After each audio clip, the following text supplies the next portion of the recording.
Hello,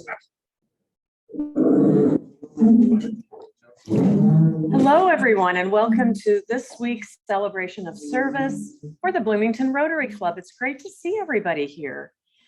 The vision of our club is to be a diverse, engaged community of leaders whose fellowship and service have a significant positive impact, both locally and globally. Let's please observe a few moments of silence to start our meeting.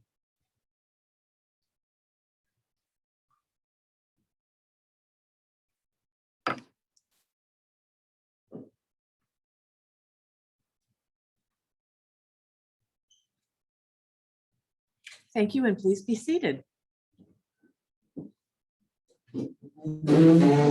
It's my pleasure to introduce longtime Rotarian Judy Schroeder to give the reflection today.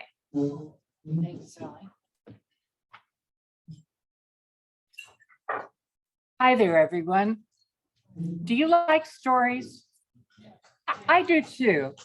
And I especially like stories with morals, like the parables of Jesus or the fables of Aesop. Thurgood Marshall, one of my heroes, loved stories too. And he loved to tell them. He was quite the raconteur. Here is one of his favorite stories. A guy, let's call him Ed, goes into a casino in Las Vegas and proceeds to lose everything, every single penny. Then he goes into the men's room and he finds out he needs a quarter to get into the stall. A bystander sees his plight and gives him a quarter. But as he goes to the stalls, he sees one that has an open door, so he goes in there. And afterwards, when he comes out, he has this quarter and he says, I'm going to put it in the slot machine. Well, you guessed it, he wins the jackpot. And from that time, he cannot lose. I mean, he goes, blackjack, roulette, whatever he does, he wins. So he leaves the casino a rich man and decides, okay, from now on, I'll gamble on the stock exchange. And he does very well. In 20 years, he's one of the 15 wealthiest men in America. And he calls a press conference and he says, I am going to give half my fortune to my benefactor. He also hires a private investigation firm to vet all the applicants. Finally, someone comes forward and Ed calls another press conference and he says, are you my benefactor? And the guy says, yes. On that date, in that casino, in that restroom, at that time, I gave you a quarter. And Ed says, you're not my benefactor. My benefactor is the one who left the door open. Well, I think that Thurgood Marshall was being a little hard on the guy with the quarter, but I think we all see the moral of the story.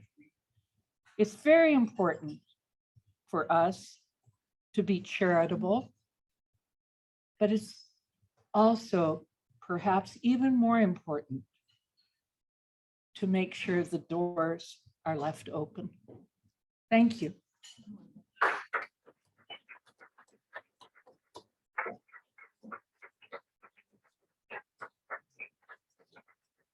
Thank you, Judy. We love a story with a moral well told. So we've got lots of people here today, both on Zoom, gobs of folks, in fact, and here in the Frangipani. I'm going to read the names of our guests. So first on Zoom, we have David Willett from the Plymouth, Michigan Rotary Club, Suzanne Owen, and Regina Moore. And Joy Harder, let me know if I've missed anybody who's on Zoom. And now I will share the people who are here in person. We have, and will you please stand when I read your name? We have Beth Savage, a guest of Michael Shermis.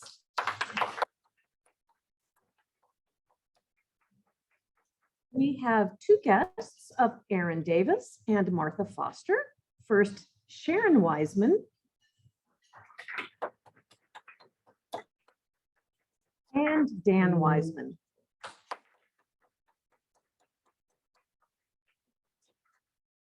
Josh Johnson is a guest of Aaron Brewington. Josh is from Mid by Midwest. Welcome back. And finally, Liz Irwin, welcome back, guest of the club. We've got several potential Rotarians in that group of guests I just introduced. So please be especially nice to them when you talk to them. We're an engaged group of folks here at Bloomington Rotary. We do good work throughout the community and the world, and we're here every week, and we'd love for any of you to join us again. So some housekeeping notes. Thank you to our fabulous producer. I think of a new adjective for him every week. He's only fabulous this week. Michael Shermus. Yay. Our Zoom manager, Joy Harder. And our greeter, Lynn Schwartzberg. The roundabout reporter for this week is Sarah Laughlin. I do also want to thank our two production assistants, Martha Foster and Jim Bright. Is Jim Bright here today? He's not here? Okay, Aaron Davis and Martha Foster are this week's production assistants. Okay, so we've got birthdays. Two past presidents, in fact. Tim Thrasher has a birthday on 19th of September, and Brian Price the next day on the 20th of September. And I believe I left a new member off the birthday list last week. I apologize for that. Isadore Torrey had a birthday last week. So happy birthday to everybody.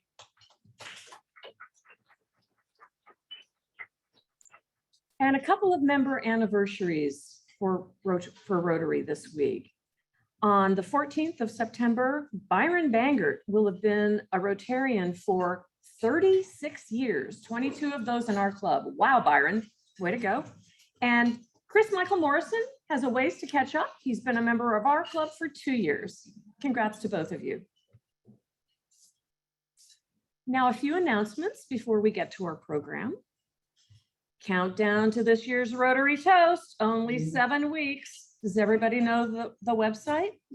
RotaryToast.com. May I see a show of hands of everyone in the house and on Zoom who have purchased their tickets to this year's Rotary Toast?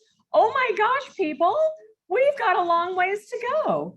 And you know I'm going to be back next week with the 6-week countdown. So, and our caterer is sitting here at the front table, and she wants to know the head count more than 2 days before. Okay.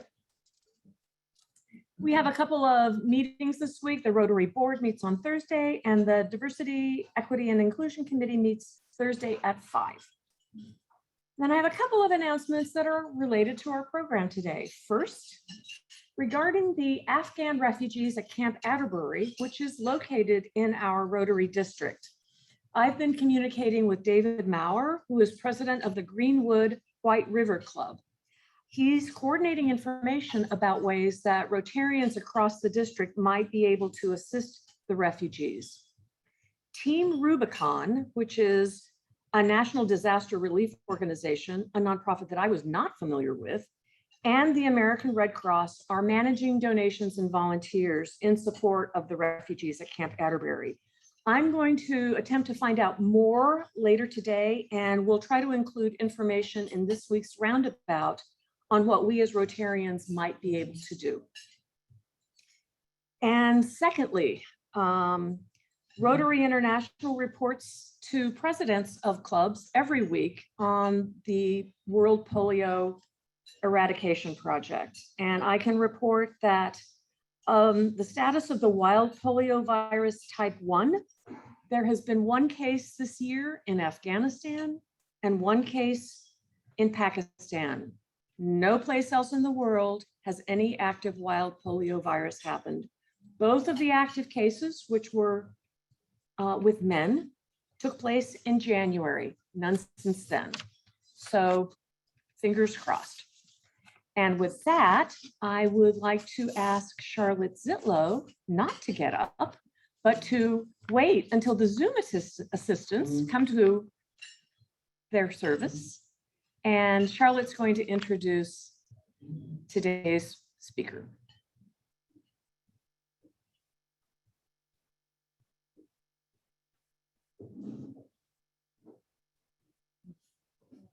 That one. It's on. The whole thing? Yeah. Both of them.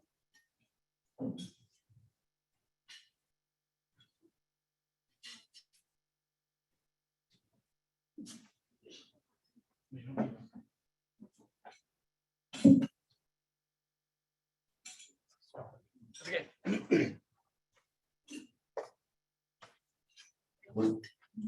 It's not on.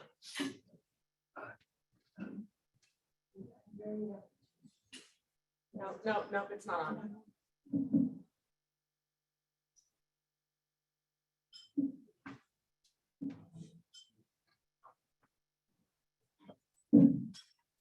Those were on.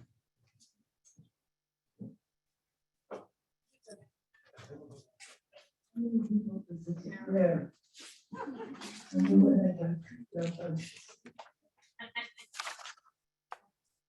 I read Douglas preacher with Western Sun.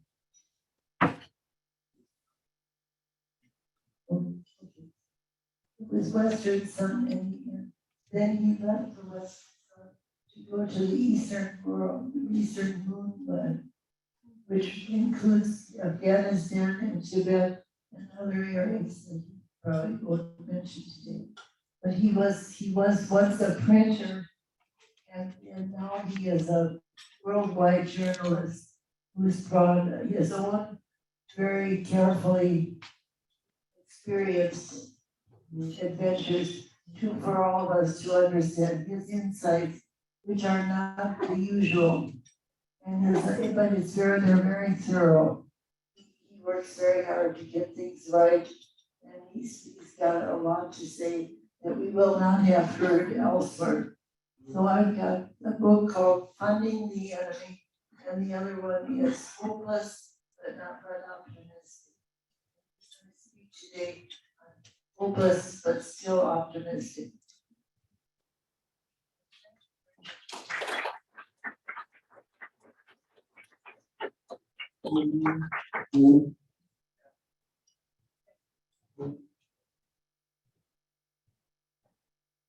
Well, thanks.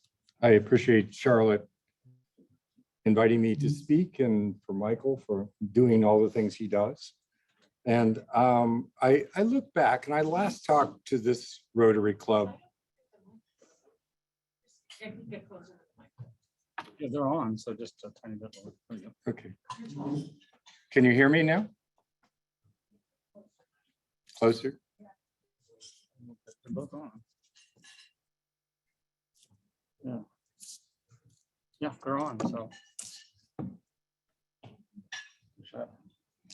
I last talked to this Rotary Club 4 years ago in September 2017. And that was after the publication of my second book on the war, which was titled Hopeless but Optimistic: Journeying Through America's Endless War in Afghanistan. The book title came from when I was in Kabul interviewing a broad range of Afghans, including government officials.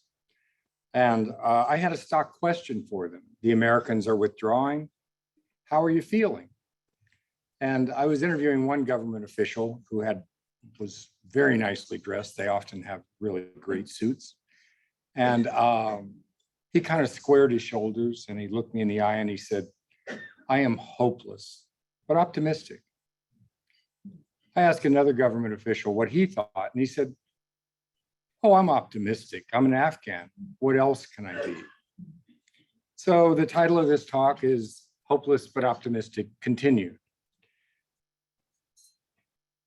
When I spoke to you in 2017, it was America's longest war and the nation's largest foreign military engagement. During that talk, I reported the ground truth as I had observed during 3 embeds in the Afghan war zones. And the ground truth was this was an unwinnable war. In 2017, the US military relaxed its rules of engagement for airstrikes in Afghanistan, which resulted in a massive increase in civilian casualties, a 330% increase in the last year of the Obama administration. More bombs, more drone strikes, pushed more of the Afghan population toward the Taliban. In the years since, even the Pentagon was forced to admit that there was no military solution to the war. As we all now know, the United States lost the Afghanistan War. I'm going to talk to you for about 20 minutes about the failures there and what we might learn from this fiasco and what the US can do now. Some hopelessness, some optimism. So I look forward to your comments and questions after my talk. Soldiers first told me about the deeply flawed counterinsurgency strategy in 2009. We'd be on missions out in Taliban-controlled areas in armored vehicles with machine gunners on top, and they'd be telling me that the war was so messed up that we were funding both sides of the war, both our efforts and the Taliban's. We're funding our own enemy, they tell me. And I confess that initially I thought it was just young soldiers blowing off steam. It's really intense to be in that situation. And people tend to just talk a lot.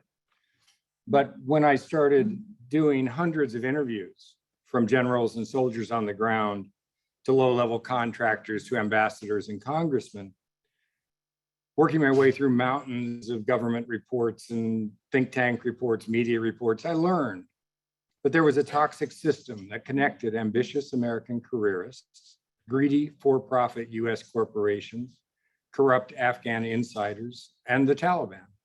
Everybody got their cut.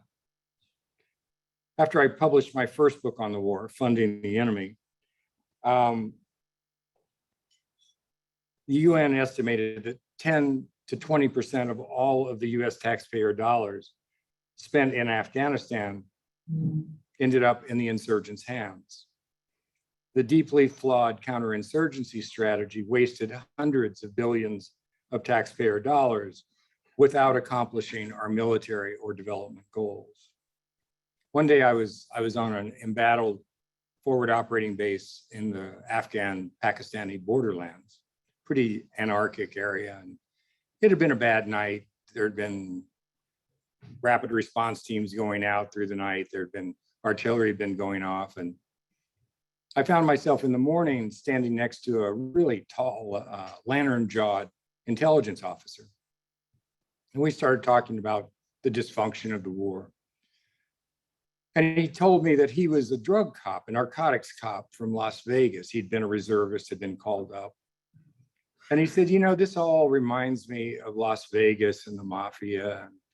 You know, it's like everybody kind of gets their slice of the pie. And he said, you know, I've been in this military since we were fighting the Soviets. We've never had this much stuff. This is like all this equipment, all these promotions. We've never had this much stuff. We were standing in front of this little plywood building called a bee hut, that there were tens of thousands of them built across Afghanistan on the war base, on the army bases. Little plywood things built as cheaply as you can imagine. And he said, what's KBR get for this thing? He said, the corporations are doing great. What do they get? 100, 125,000? I mean, it's literally almost like a playhouse that was built so badly that the plywood was delaminating, and it was maybe a couple of years old. He said, you know, corporations are doing really good. Of course, the Afghan government was ranked among the most corrupt on the planet. The Afghan insiders were doing extremely well, and the Taliban got their cut. And he summarized by saying, it's the perfect war. Everyone is making money.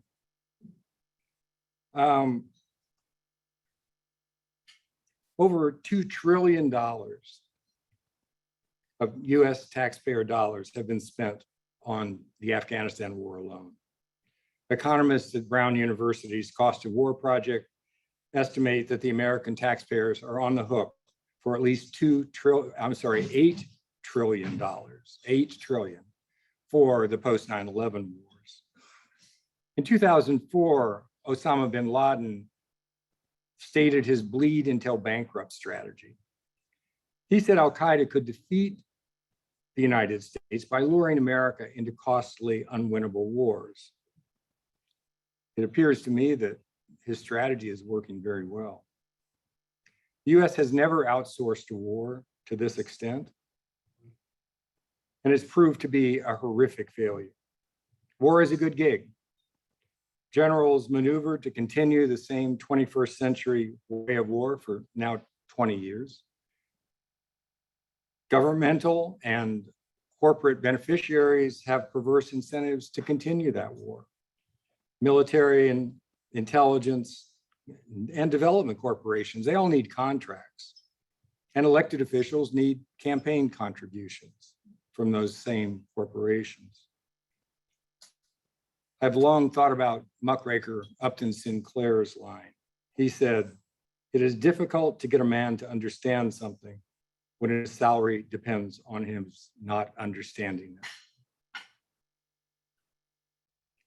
And I came to understand that it is very, very difficult to change a culture, as the French learned in Indochina and Algeria, as the Soviets learned in Afghanistan, and as we learned in Vietnam and Afghanistan. I spent a lot of time on development missions into rural Afghanistan, where 70% of the population lives, and conservative Islamic beliefs hold sway. I'd be out on these development missions that the military called them WHAM missions, winning hearts and minds. The first time I heard that, I couldn't believe it. Of course, that's a phrase from the war in Vietnam, where things didn't go so well for us. And I asked, is that really what you call it? Oh yeah, that's WHAM missions, winning hearts and minds. To go out on a WHAM mission took a minimum of 5 armored vehicles with machine gunners or guys with automatic gunners with automatic grenade launchers in the turrets. You would trundle through dirt roads and you would get to a small village, a small mud village, essentially the 13th century. The soldiers would get out, everyone heavily armed, everyone in body armor and helmets, me too. Not heavily armed, but, well, I did have a pen. And the village elders would come down. We're essentially talking about an incredible technological might entering into the 13th century. The elders would come down under a shade tree, typically called a shura tree, the meeting tree, that would be at the edge of most villages. The heavily armed soldiers, I thought of them as kind of stormtroopers, would surround that shade tree, facing out, looking for threats. And then the officers would proceed to tell the village elders how to live, how they should change their culture, what they should do. And as you can imagine, it wasn't a message that was well received. I sometimes ask people to imagine the reverse. Imagine 8-foot-tall Taliban with AK-47s showing up in the US on armored flying carpets. And they start telling American women to wear burqas. I can visualize automatic weapons and shotguns coming out. Don't tell us how to live. And I also learned there was little correlation between the happy strategy talk promulgated from podiums in Washington, D.C., and the on-the-ground reality in Afghanistan. The truth deficit, one officer termed it. At some point after 9/11, the military merged what's called information operations, IO, which is essentially propaganda and psychological warfare operations, with public affairs, the messaging to Congress and to the American people. This poisonous cocktail created an entrenched misinformation system. Now, self-delusion is a dangerous flaw with anyone, but particularly in foreign policy and particularly in war. So let me give you a couple of examples. I would read through the years military reports about what percentage of Afghanistan was held by government forces and what percentage the Taliban held. And then there was this other category, most often the largest one, that the military called contested. Well, I spent a lot of time in some of those contested areas, and it sure looked to me like the Taliban, the insurgents, held the upper hand, if not overwhelming control. I think it was delusional to think that those were really contested.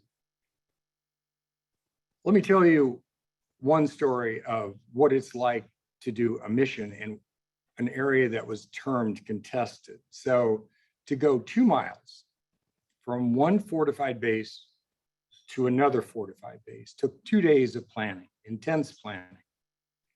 Then everyone would get in that convoy of a minimum of 5 armored vehicles, everyone heavily armed, everyone in body armor and helmets, and everyone carrying multiple tourniquets. I was carrying 3 tourniquets because the medic said, you have to have this. You know, if you start bleeding out, people don't want to use theirs. And then there would be incredible tension until you got that 2 miles to the next fortified base and the armor gate slid shut. That's a contested area. So you can imagine that might have been delusional. Each year since at least 2005, the Taliban strength grew at double-digit rates. There were Taliban shadow governments in virtually every province. Analysts indicated that the insurgents controlled all the rural areas where most of the Afghans lived. The insurgents were knocking on the doors of provincial capitals across the country. Kabul was besieged with bombings and assassinations. The US forces for many years have just been there at the forbearance of the Taliban. The insurgents were just waiting us out. Taliban commanders have long repeated a saying about the Americans' immense logistic and technological superiority. They say, the Americans have the watches, but we have the time. The US government tried calling the war a stalemate. The Special Forces dictum has long been that if an insurgency isn't shrinking, it's winning. This wasn't a stalemate. This was a lost war years ago. And most insiders in Washington knew it. Back in the Obama years, a policy wonk, I was given a talk out at a think tank. He told me a rueful joke that was making the rounds in DC. The joke went, if you bomb a country just the right amount, it will magically turn into Canada. Of course, we just witnessed the total collapse of the poorly commanded and tribally driven Afghan security forces, which the US spent $88 billion supplying and training. On paper, there were 300,000 members of the Afghan security forces. But most insiders knew many were ghost soldiers, which only existed on the payrolls sheets that the corrupt commanders were skimming. When the Afghan army melted away as the Taliban took Afghanistan, it was finally reported that there were only 1/6 of that number. And a remarkable number just emerged. Only 3% of the Afghan army was Pashtun. The Pashtuns are the largest tribal group in the country and form the core of the insurgency. It was evidence of a tribal war that we never understood, even after 20 years. I got an email recently from a brilliant West Point graduate and retired Army officer. He was a systems guy that was revered, that 5-pound brain, they called him. He worked all across Afghanistan on multiple deployments. The smartest guy I ran across. And he emailed me, he said, that 3% number, that amazed me. I never thought to ask that question. After 20 years of a wildly expensive American intervention in Afghanistan, what did we get? Before it ignominiously collapsed under the weight of its own misdeeds, the Afghan government was a case study in dysfunction, a failed state.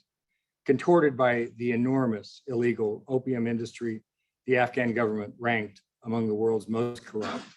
It was perennially near the top of the Fragile States Index that assesses states' vulnerability to collapse or conflict. It was near the bottom of the World Justice Project's Rule of Law Index. There was virtually no rule of law in the country, despite the billions of dollars the US poured into nation building contracts. What did we get for all of the US development aid to Afghanistan? When we invaded in 2001, when the United States invaded in 2001, Afghanistan was a basket case of a country at the bottom of virtually every human development indices: infant mortality, life expectancy, per capita income, electricity usage, whatever, you name it, they were at the bottom.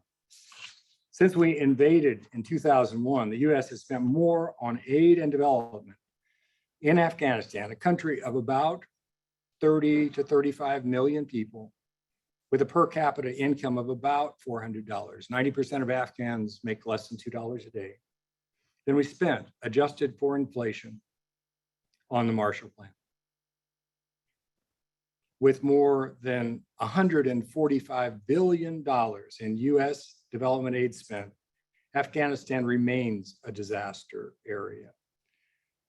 Still near the bottom of virtually every human development index. Afghans are victims of what's called phantom aid, is the term. Money that is essentially wasted through greed and corruption in both the donor and the recipient countries. This endless war has devastated millions of lives. America's military sons and daughters have been ravaged. The VA is overwhelmed with post 9/11 wounded and disabled vets, amputees, hundreds of thousands of vets with traumatic brain injuries, hundreds of thousands of vets 30% or more disabled, rampant PTSD. NPR reported that female vets have suicide rates 2 to 5 times their civilian counterparts. And the burden of care most often falls on our military families. Brown University's Cost of War estimates that as of April 2021, more than 71,000 Afghan and Pakistani civilians are estimated to have died as a direct result of the war. And 42% of them, by the way, are estimated to be women and children. Over 241,000 Afghans and Pakistanis have been killed in war zones since 2001. The United Nations has warned that up to 500,000 Afghans could flee the country this year. The current crisis comes on top of the 2.2 million Afghan refugees already in neighboring countries and 3.5 internal refugees forced to flee their homes within Afghanistan. So, a lot of hopelessness.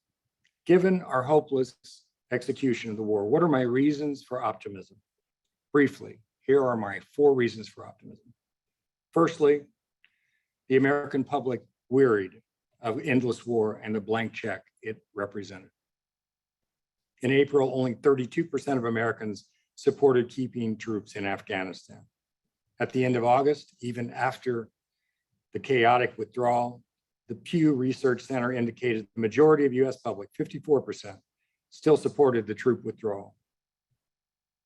In a recent poll, 61% of the American public are in favor of Afghans determining how to run their own country.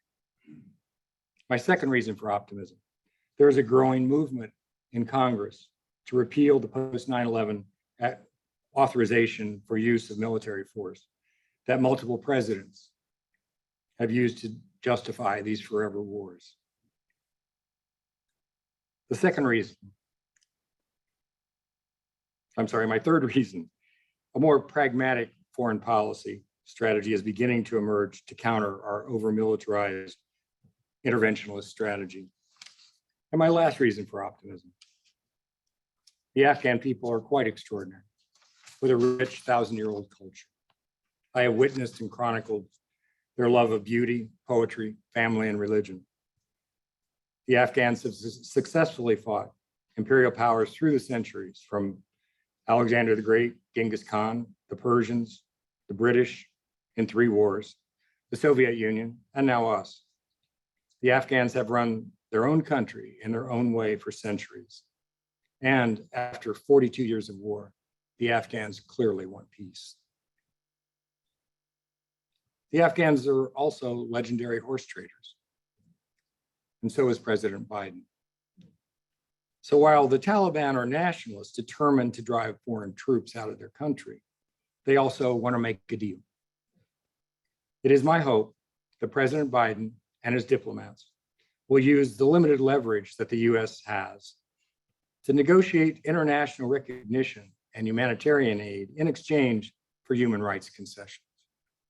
So thank you. I look forward to your questions and comments.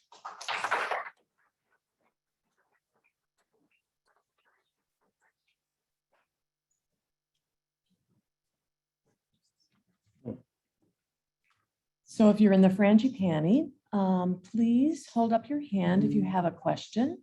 And Aaron and Martha will come to you. Owen Johnson, you're on. Thank you. I was struck by the plan comparison. What should people attending the command and general staff colleges for training of higher ranking officers, what should they be learning now? Are we out of military tactics for the 21st century?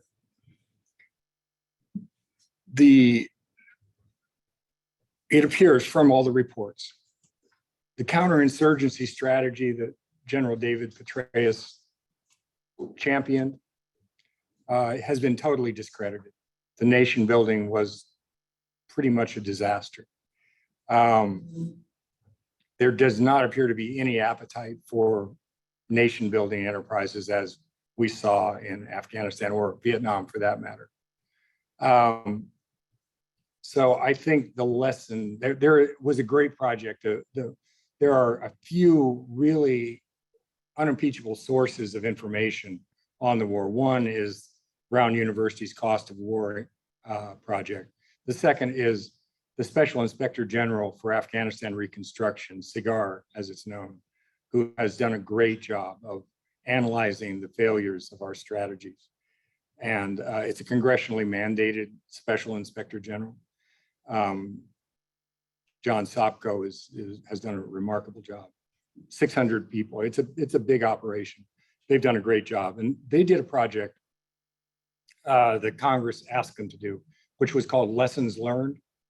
And that really does bear looking at on the SIGAR website. And the Washington Post ran a 10-part series based on that. And then there is a best-selling book now by Craig Whitlock called The Afghanistan Papers that uses those lessons learned in other recently declassified documents to analyze the failures of the war. And that's also an excellent book to look at. So my question is, given the 9/11, which of course was 20 years ago this weekend, when it occurred and it was clear that Osama bin Laden was responsible for the devastation of the United States, and we went into Afghanistan in order to bring Osama bin Laden to justice or to the sword, whichever. What could we have done differently at the outset of the war in Afghanistan that would have resulted in a better outcome? In your view? It's another great question. Well, it's been well documented that the Taliban attempted to surrender and to have some role in the government after the US invaded. And we were out for blood. We wanted nothing to do with them. even though they had a fair amount of support in the country. We could have included them in the government, but we refused to do that, just as the kind of de-Baathification thing that happened in Iraq. We then imposed a terribly failed constitution on Afghanistan, a unitary constitution. Afghanistan has no history of central control. We solidified all of the power in Kabul, down to the point where district governors, small things, would be appointed by Kabul. There was no history of that, no tradition of that in Afghanistan. Very loose, for the most part, most Afghans never saw a government official. It would be a rare thing someone would show up in a village up in the mountains. So we imposed this on them. We imposed Karzai on them. He was not the man that was actually chosen initially. It was an Uzbek who was a royalist. If we had backed out in 2002 and let the Afghans sort it out, we never would have happened. And then, of course, we went in, there's like mission creep. Well, we went into mission gallop. We suddenly decided that we were going to make Afghanistan Switzerland, a country that is a fundamentalist Central Asian country that has no tradition of anything relating to what we're talking about. It was arrogance and hubris that has cost us dearly. And now we're all trying to sort that out.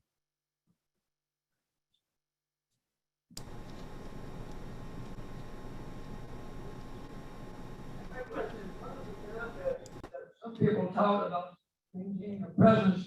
All the women, they got better education, they're more empowered. And that now by pulling out that we can be the future of Afghanistan, what would be your comment? I'm going to suggest another wonderful piece that's in the recent New Yorker by Anand Gopal.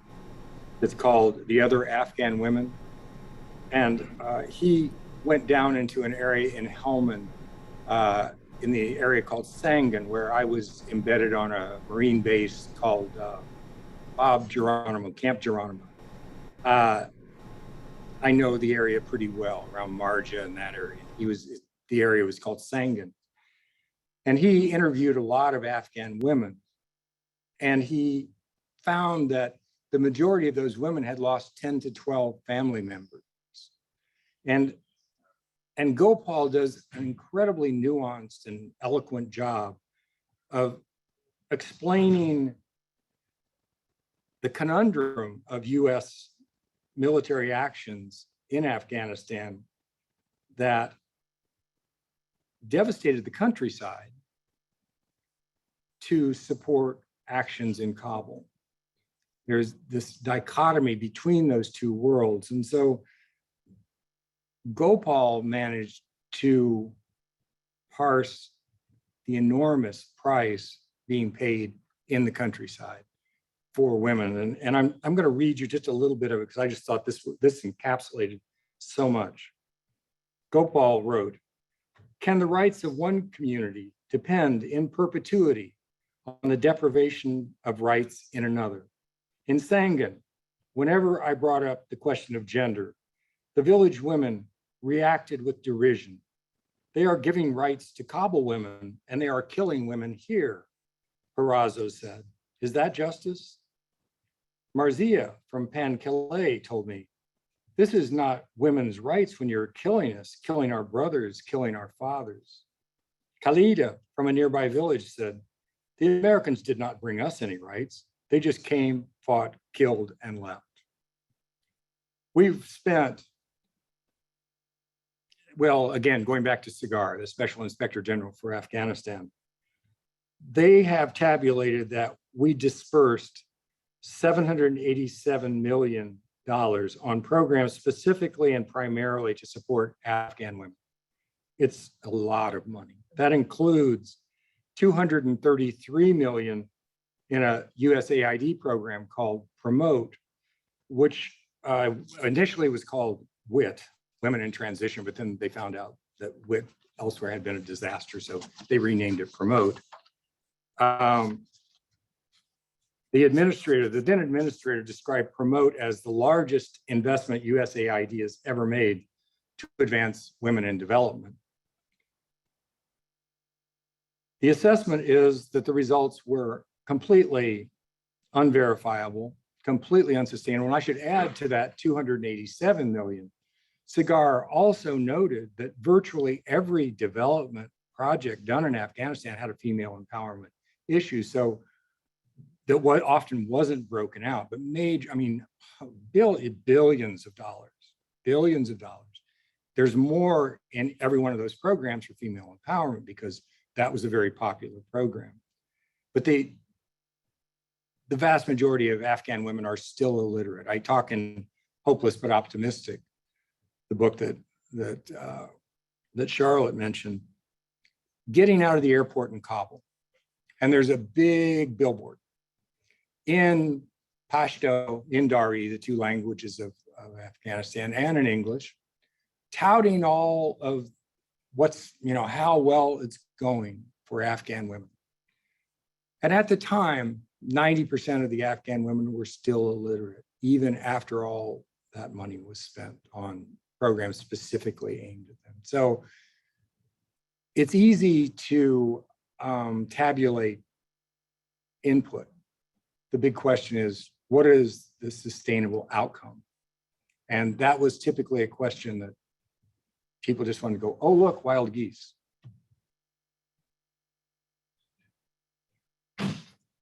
I'm afraid we have time for one more question. I'm going to go to Zoom for Patrick Smith. Yes, I know we're running out of time, so I'm going to make this really quick. What do you think the world's role, whether that's the UN or some other international agency, will be to address the widespread poverty and starvation that's taking place? And from what I understand, it's the poverty and the starvation not only is really strong now, but it's going to increase in severity. And given the U.S., the amount of money that they've already, if you want to call it investment, I don't know if it's an investment is the right word, but that they put into this country, what do you feel our role should be in addressing the poverty and the starvation that's taking place? Because that's a human right also, to be able to eat. I agree wholeheartedly that we should not hold up any humanitarian aid. Right now we have $9.4 billion of the Afghan government reserves frozen. The Taliban can't access it. I believe it's our responsibility to assist with humanitarian aid, irrespective of, we shouldn't be using that as a pawn. And it is my hope that that's what will happen. From my perspective, it's the Taliban want to make a deal. They want international recognition. They want to work with the international community. They have made, there's a lot of mixed messages. We do have to look at what they do, but let's not make them pariahs. We did that in the 1990s, and that was a disaster. We pushed them into the hands of the extremists. The Taliban had, people tend to forget, had eliminated all opium poppy production the last year, 2000. Now, of course, Afghanistan, and has been for most of the time that we've been there, has been the largest opium producer in the world, supplies most of the world, because we allied with drug dealers. Those were the warlords. Those are our people. So the Taliban want to make a deal. I hope we don't make them pariahs this time. I hope we reach out to them. It's not your father's Taliban. It's a different Taliban. And if we can come to arrangements, it's clearly a diplomatic challenge, but the world would be better and the Afghans would be better.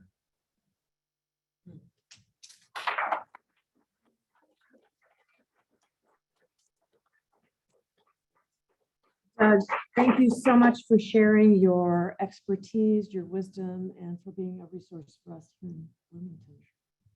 Wonderful.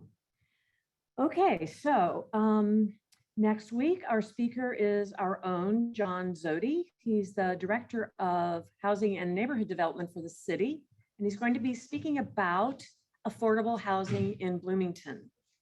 So to close today's meeting, let's rise and do the four-way test.